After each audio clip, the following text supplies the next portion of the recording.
आदित्यनाथ योगी ने अपने काम के स्टाइल और अपनी भाषा शैली और अपने व्यक्तित्व से अपनी ताकत और जनता के बीच अपनी पहुंच को इस कदर बढ़ा लिया है कि केंद्रीय नेतृत्व की हालत अब योगी को लेकर सांप छछूंदर वाली हो गई है। वो ना निगलते बन रही है और ना ही उगलते, क्योंकि दोनों केस में नुकसान तो बीजेपी का ही है।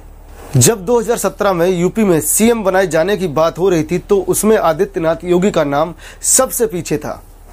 इनसे आगे केशव प्रसाद मौर्य, मनोज सिन्हा, लक्ष्मीकांत वाजपेयी और दिनेश शर्मा का नाम चल रहा था। मनोज सिन्हा तो करीब ये मान भी चुके थे कि वो सीएम बन चुके हैं, जबकि केशव प्रसाद मौर्य इतने आश्वस्त थे कि जब उन्हें पता चला कि योगी को सीएम बनाया गया है तो उनकी तबीयत खराब हो गई थी और उन्हें एम्स में भर्ती होना पड़ा था। आदित्यनाथ योगी इन सबसे निश्चिंत होकर गोरखपुर में अपने मठ में दैनिक कार्यकलाप में लगे हुए थे।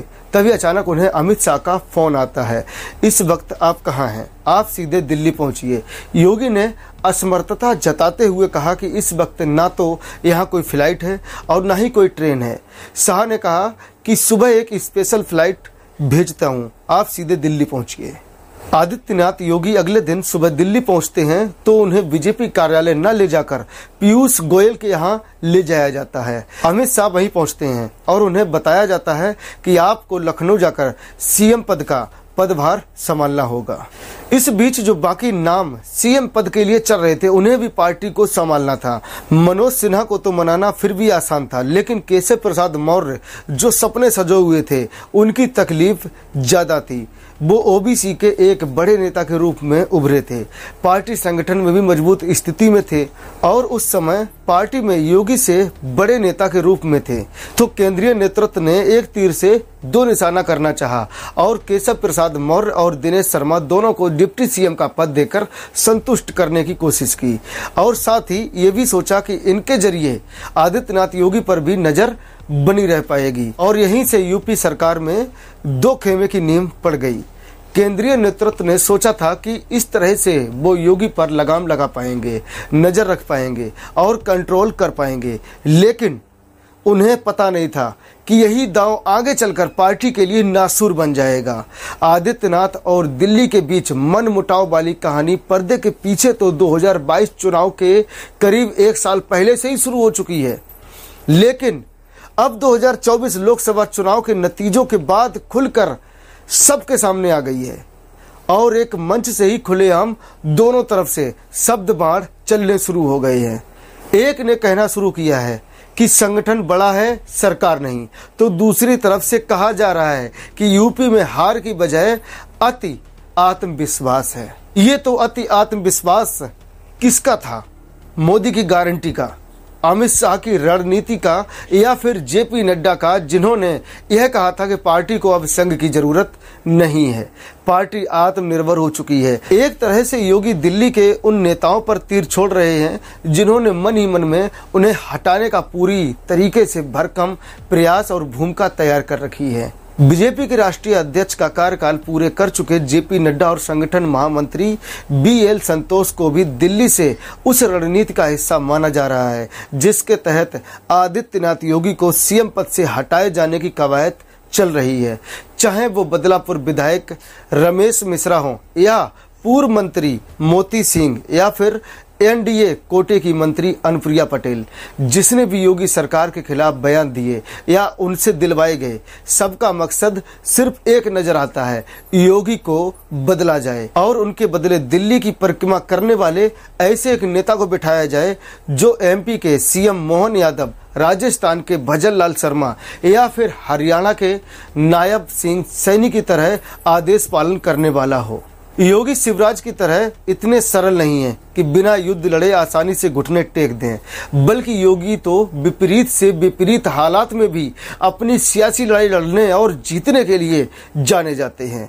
योगी की एक खासियत और है कि वह यूपी में अपनी धाक तो रखते ही हैं, उसके साथ साथ भारत के कई राज्यों में भी उनकी लोकप्रियता भाजपा के कई बड़े नेताओं से ज्यादा है और संसदीय राजनीति की अगर बात करें तो भी मोदी, शाह और नड्डा जैसे नेताओं से भी ज्यादा सीनियर हैं। जहां तक बात कदकाठी की है, मोदी के बाद पार्टी के सबसे लोकप्रिय और कद्दावर नेता माने जाने वाले योगी में पार्टी और देश को भविष्य का प्रधानमंत्री नजर आता है।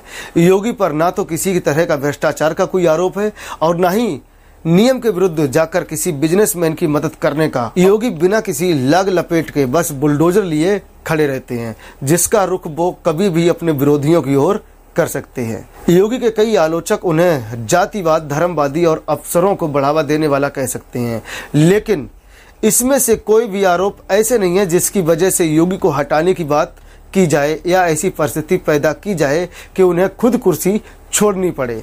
जातिवादी और अफसरशाही को बढ़ावा देने के आरोप तकरीबन हर सीएम पर लगते रहे हैं। वहीं संगठन और सरकार की तानाशाही के किस्से भी नए नहीं हैं। अगर लोकसभा चुनाव के नतीजों की बात की जाए तो उसमें योगी का घेराव कोई कैसे कर सकता है? क्या योगी ने टिकट बांटे थे? क्या योगी ने चुनाव की रणनीति बनाई थी? क्या योगी के चेहरे को देखकर वोट मांगे जा रहे थे? इन सभी बातों का जवाब नहीं में है। इसके अलावा भी चुनाव के दौरान दिल्ली से कई ऐसे काम किए गए जिसमें योगी का भरोसे में नहीं लिया गया। मसलन राजा भैया से बेंगलोर में मुलाकात, ब्रजेश सिंह को पार्टी के समर्थन के लिए तैयार करना।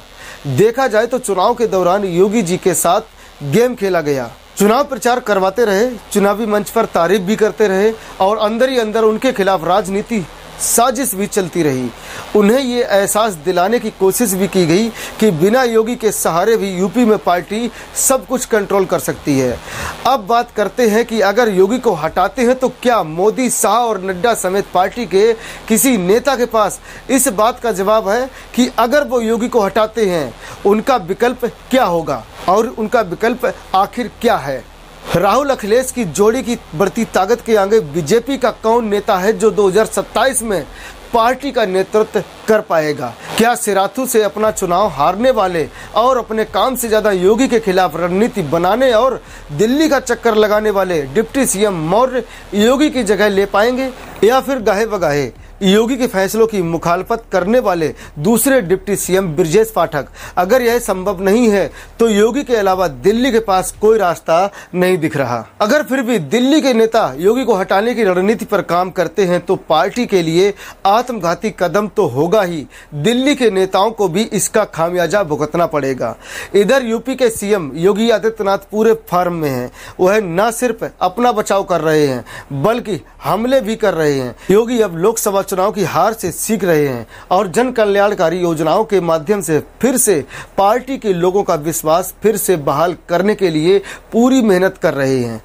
अब पूरा कंट्रोल योगी ने अपने हाथ में ले लिया है ताकि 2027 में तीसरी बार जीत दिलवाई जा सके।